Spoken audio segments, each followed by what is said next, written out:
Greetings, it's New Zealand naturopath Eric Bakker, author of Candida Crusher. Thanks for checking out my video. I'm going to talk about antibiotics and acne. Can antibiotics cure acne?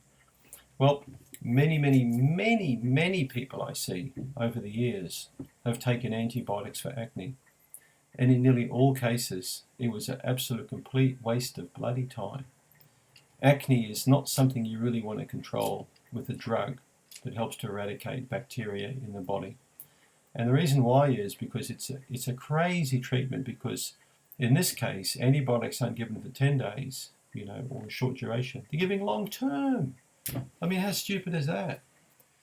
It's almost as crazy as what's happening in, the Middle East at the moment, between the Israelis and Palestine. It goes on and on and on, and every day someone gets killed, because of conflict.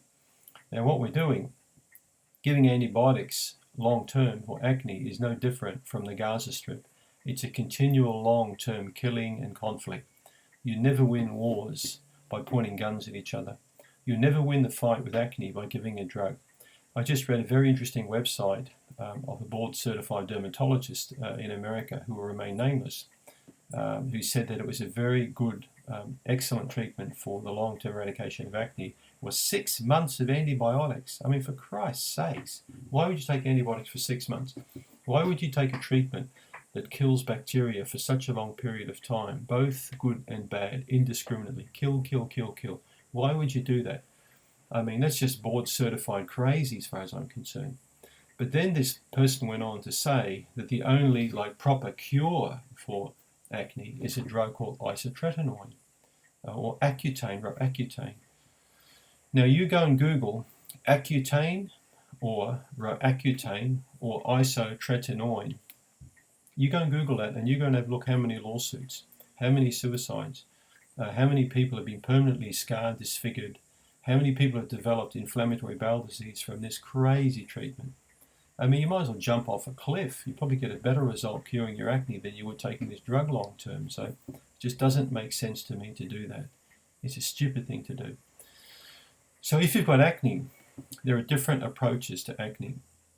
If you're a female, you may be more prone to having acne if you've got polycystic ovarian syndrome. So you'll have a higher amount of androgens, for example, or the male kind of hormone in the body that can increase sebum production.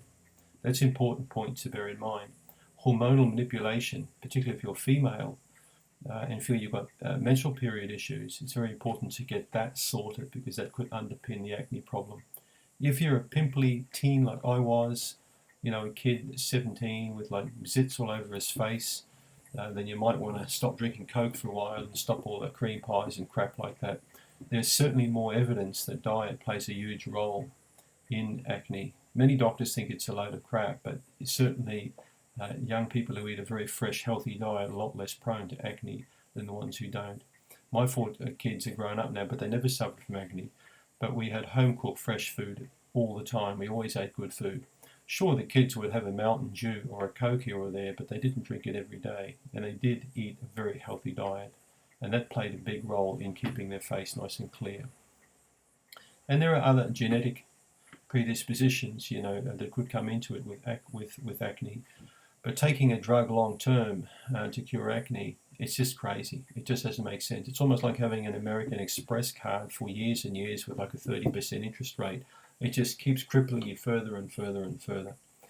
So I say to that lady, that board-certified dermatologist, shame on you. Shame on you for recommending people to take an antibiotic for 6 months.